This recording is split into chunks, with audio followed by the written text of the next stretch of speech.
Well, hi, Dave and Kitty Puppy Bunny.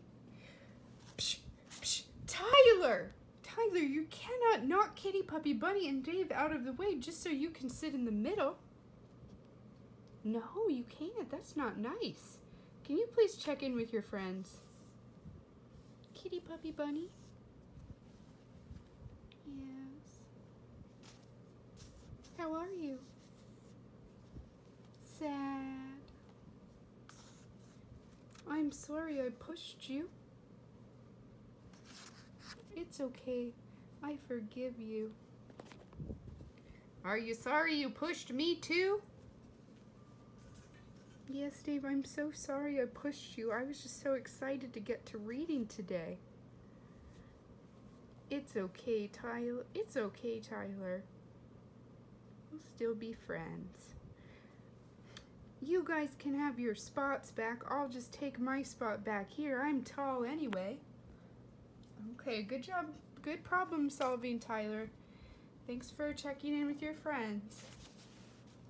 Okay, so today we're on chapter 15, the electric chair.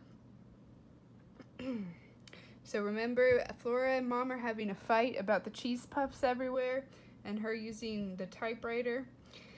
Then the doorbell rings. To say that the Buckman doorbell rang would be inaccurate.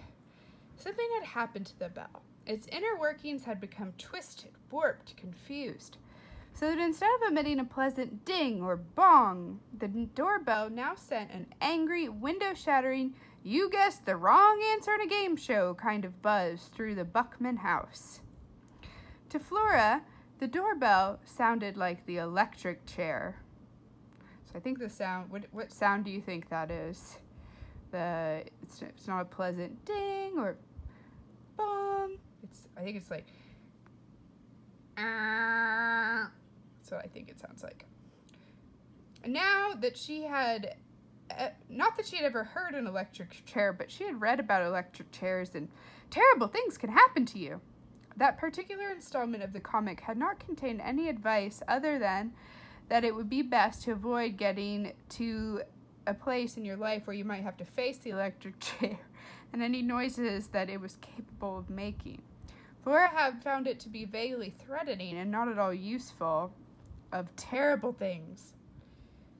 That's your father, said Flora's mother. He rings that doorbell to make me feel guilty. The doorbell buzzed and crackled again. See, said her mother. Flora didn't see. How could one person ringing a doorbell make another person feel guilty? It was ridiculous. So remember, her parents aren't together anymore? But then, just about everything that Flora's mother said or wrote sounded faintly ridiculous to Flora.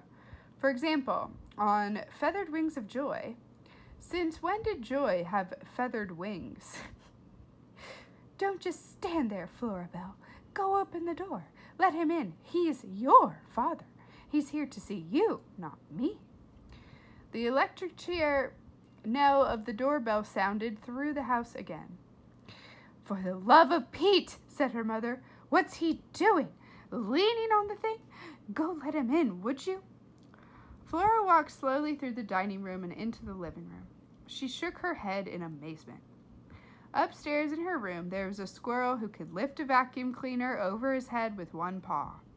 Upstairs in her room, there was a squirrel who could type.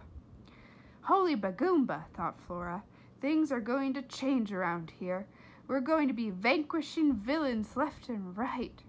She smiled a very large smile. The doorbell gave another outraged sizzle. Flora was still smiling when she unlocked the door and opened it wide. Chapter 16, Victims of Extended Hallucinations. Okay, do you guys know what hallucinations are? It's like when you see something that didn't actually happen, people say that you're hallucinating. It can happen if you don't drink enough water, but it's not very likely to happen. It was not her father at the door. It was Tootie. Tootie Tickum, said Flora. Remember the neighbor lady? Tootie stepped through the door and into the living room, and then she stopped. Her eyes widened. What in the world? She said. Flora didn't even bother turning around. She knew what Tootie was looking at. That's the little shepherdess, said Flora, the guardian of lost sheep and light, or something. She belongs to my mother. Right, said Tootie. She shook her head. Well, never mind about the lamp. She took another step closer to Flora. Where's the squirrel? She whispered. Upstairs, Flora whispered back. I've come to check and see if what I think happened yesterday actually happened, or if I'm the victim of an extended hallucination. Flora looked Tootie in the eye. She said, Ulysses can type. Who can type? Said Tootie. The squirrel. He's a superhero. Tootie said, for heaven's sake, what kind of superhero types? It was a good and also slightly disturbing point. How exactly was a typing squirrel going to fight villains and change the world? George! Shouted Flora's mother. It's not Pop, Flora shouted back. It's Miss Tickum. There was a silence from the kitchen, and then Flora's mother came into the living room with a big fake adult smile plastered on her face. Miss Tickum, she said. What a lovely surprise. What can we do for you? Tootie smiled a big fake adult smile back. Oh, she said, I just came to pay Flora a visit. Who? Flora, said Tootie, your daughter. Really, said Flora's mother. You came to see Flora. I'll be right back, said Flora. She ran out of the living room and through the dining room. What a truly extraordinary lamp, she heard Tootie say. Oh, do you like it? Said Flora's mother. Ha, thought Flora. And then she was out of the dining room and into the kitchen. She ripped the paper out of the typewriter and looked down at the words. They were absolutely not a hallucination. Holy bagoomba, said Flora. A loud scream echoed through the house. Flora took the paper and shoved it down the front of her pajamas and ran back to the living room. Ulysses was sitting on top of Mary Ann. Remember the lamp? Or rather, he was trying to sit on top of Mary Ann.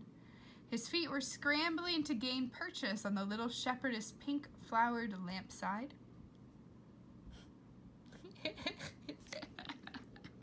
Busted.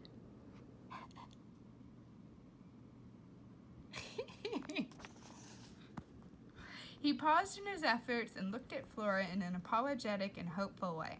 And then he returned to wobbling back and forth. Oh my goodness, said Tootie. How did it get in here? Shouted Flora's mother. It just came flying down the stairs.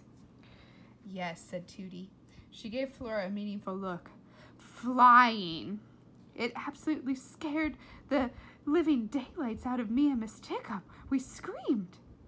We did, said Tootie. We screamed. There's just no end to the excitement. If that squirrel breaks my lamp, I don't know what I'll do.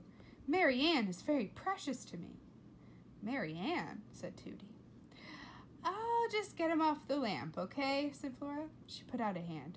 Don't touch it, screamed her mother. It has a disease.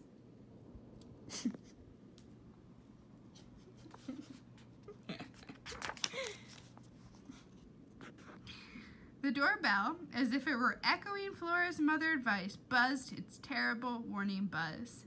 Flora and her mother and Tootie all turned. A small voice called out. The voice said, Great Aunt Tootie?